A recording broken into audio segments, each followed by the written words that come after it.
नमस्कार दोस्तों, ईमानदारी का फल कितना मीठा होता है जानते हैं आज की कहानी के द्वारा। आज की कहानी का टॉपिक है ईमानदारी का फल। बहुत समय पहले की बात है। एक बार एक राजा की कोई संतान नहीं थी।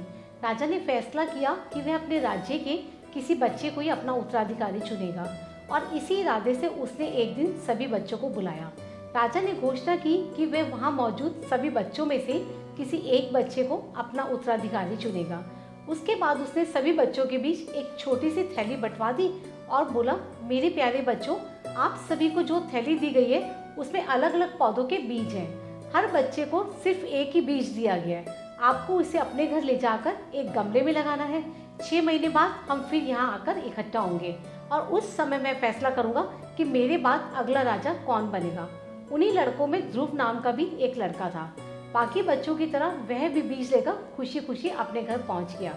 माँ की मदद से उसने एक गमला चुना और उसमें वह बीज लगा दिया और अच्छे से उसकी देखभाल करने लगा। दिन बीतने लगे पर हफ्ते 2 हफ्ते बाद भी ध्रुव के गमले में पौधे का कोई नामो निशानी नहीं था। वहाँ आसपास के कुछ गमलों में उपज दिखने लगी थी। ध्रुव ने सोचा कि हो सकता है उसका बीज कुछ अलग टाइप का हो और कुछ दिनों बाद उसमें से कुछ निकले और ऐसा सोचकर वह पूरी लगन से गमले की देखभाल करता रहा।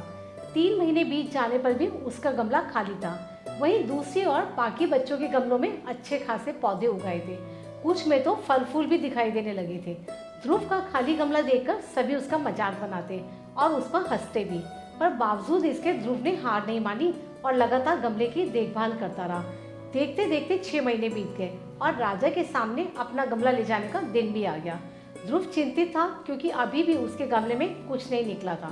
वह मन ही मन सोचने लगा कि अगर मैं ऐसे ही राजा के सामने चला गया तो सब लोग मुझ पर हंसेंगे और कहीं राजा भी मुझसे नाराज हो गया और मुझे सजा दे दी तो किसी को यकीन नहीं होगा कि मैं बीच में रोज पानी डालता था।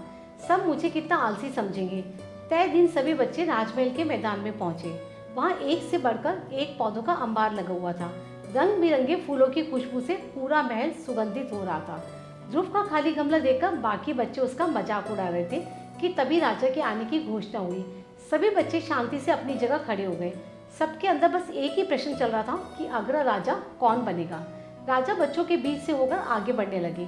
वे जहाँ से भी गुजरते बच्चे तनकर खड़े हो जाते और अपने आप को योग्य उत्तराधिकारी साबित करने की कोशिश करते। सारे खूबसूरत पौधों को देखने के बाद राजा की नजर ध्रुव पर पड़ी। राजा ने पूछा, क्या हुआ, तुम्हारा गमला खाली क्यों है? ध्रुव डरते डरते बोला, जी मैं रोज इसमें पानी डालता था, धूप दिखाता था। 6 महीने तक मैंने इसकी पूरी देखभाल की पर फिर भी इसमें से पौधा नहीं निकला। राजा बाकी गमलों को देखने के लिए आगे बढ़ा। सभी गमले देखने के बाद उसने बच्चों को संबोधित किया, आप लोगों ने खुद को साबित करने के लिए बहुत मेहनत की है, लेकिन एक लड़का है जो यहाँ खाली हाथी चलाया। ध्रुव, तुम यहाँ पर मेरे पास आओ। तब वह धीरे धीरे आगे बढ़ने लगा। जैसे ही राजा ने उसका गमला उठाकर बाकी बच्चों को दिखाया, सभी हंसने लगे। शांत हो जाइए, राजा ने ऊंची आवाज में कहा। 6 महीने पहले मैंने आपको जो बीज दिए थे और अपने अपने पौधों के साथ आने को कहा था, मैंने आपको जो बीज दिए थे वो बंजर थे। आप चाहे उसकी कितनी भी देखभाल करते उसमें से कुछ नहीं निकलता। लेकिन अफसोस है कि आप सबके बीच में सिर्फ एक ध्रुव ही है जो खाली हाथ यहाँ उपस्थित हुआ है और आप सबको उससे कुछ सीखना चाहिए। पहले तो उसने ईमानदारी दिखाई, दूसरा बीज नहीं लगाया और उसके बाद खाली गमले के साथ यहाँ आने का साहस भी दिखाया, ये जानते हुए भी कि लोग उस पर कितना हंसेंगे, उसे कितना अपमानित होना पड़ेगा। मैं घोषणा करता हूँ कि ध्रुव ही अगला राजा होगा। यही उसकी ईमानदारी का फल है। दोस्तों, इस कहानी से हमें यह शिक्षा मिलती है कि हमें हमेशा ईमानदारी दिखानी चाहिए। अगर आपको यह कहानी अच्छी लगी हो तो इसे लाइक, शेयर और सब्सक्राइब जरूर कीजिएगा। धन्यवाद। नमस्कार।